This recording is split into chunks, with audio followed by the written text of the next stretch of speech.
మన ఇండియాలో చాలా ఎయిర్పోర్ట్లు దాదాపు చూడడానికి ఇదే విధంగా అయితే ఉంటాయి. ఎయిర్పోర్ట్ ఎక్కడుందో మీకు తెలుసా? బై ద బై, ఇదైతే ఎయిర్పోర్ట్ కాదనమాట.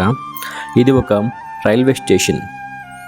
చాలా ఆధునీకరణతో అత్యాధునిక రైల్వే స్టేషన్ అయితే నిర్మించడం జరిగింది.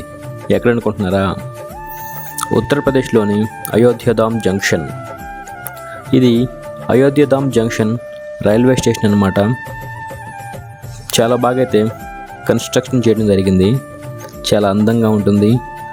లోపలైతే మనకి అన్ని విధాలుగా ఒక ఎయిర్పోర్ట్లో ఏ విధంగా అయితే ఉంటుందో అదే విధంగా లోపల స్ట్రక్చర్ అంతా మనకి కనిపిస్తూ ఉంటుంది. ఫెసిలిటీస్ కూడా మనకి అదే విధంగా అయితే ఉంటాయి. ఇది మనకు ఒక సెకండ్ ఫ్లోర్ టైప్లో మనకి ఇక్కడైతే ఒక వెయిటింగ్ హాల్ అయితే నిర్మించడం జరిగింది. దీని కింద రైల్వే ట్రాక్స్ ఉంటాయి. బేసిక్గా మనమైతే సెకండ్ ఫ్లోర్లోకి వచ్చేసి ఇలా వచ్చేస్తే మనకి ఇక్కడ ఈ విధంగా వ్యూ అయితే కనిపిస్తూ ఉంటుంది. జస్ట్ ఇప్పుడే మన ట్రైన్ అయితే వచ్చేసింది. మనం విజయవాడకి అయితే మరి కొద్దిసేపట్లో బయలుదేరాలి. సరిగ్గా సమయం అయితే మధ్యాహ్నం 12 గంటలు అవుతుంది. ట్రైన్ అయితే మన కోసం రైల్వే ట్రాక్ మీద అయితే ఉంది. సో నేనైతే మీకు ఈ చిన్న వీడియో క్లిప్ ద్వారా ఈ స్టేషన్ ఏ విధంగా ఉంది అనేది చూపిద్దామని ఈ వీడియో అయితే తీస్తున్నాను. ఇదే మన ట్రైన్ ఆస్త స్పెషల్ అన్నమాట. ఇది Ayodhyadham junction to Vijayawada.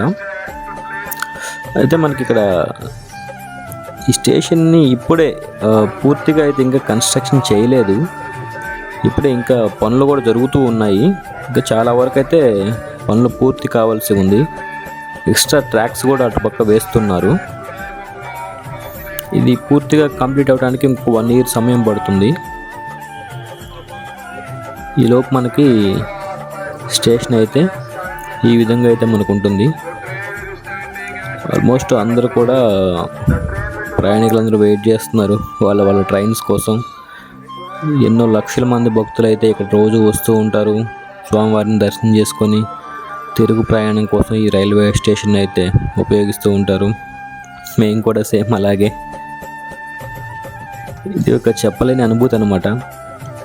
North ఇండియాలో మనం స్టే చేయటం ఎందుకో మనం ఎప్పుడు సౌత్ ఇండియాలో ఉంటాం కాబట్టి నార్త్ ఇండియాకి వెళ్తే మనకి ప్రపంచం కొంచెం కొత్తగా ఉంటుంది. అక్కడ మనుషులంతా కొత్తగా కనిపిస్తారు. అక్కడ ప్రదేశాలు కొత్తగా కనిపిస్తాయి. అక్కడ మన తెలుగు లాంగ్వేజ్ ఉండదు కాబట్టి హిందీ ఒక ప్రత్యేకంగా మనకు అనిపిస్తూ ఉంటుంది. ప్రతి ఒక్కటి కూడా మనకి కొంచెం కొత్తగానే ఉంటుంది. మీరు ఎవరైనా అలా ఫీల్ అయితే ఖచ్చితంగా కామెంట్ రూపంలో అయితే మీరు తెలియజేయండి. కొంచెం ఆ ఫీలింగే మనకి వేరుగా ఉంటుంది. మీరు కూడా దాన్ని ఫీల్ అవుతారు అనుకుంటాను అలా వెళ్ళినప్పుడు. మొత్తానికి స్టేషన్ అయితే చాలా అద్భుతంగా అయితే కట్టారు.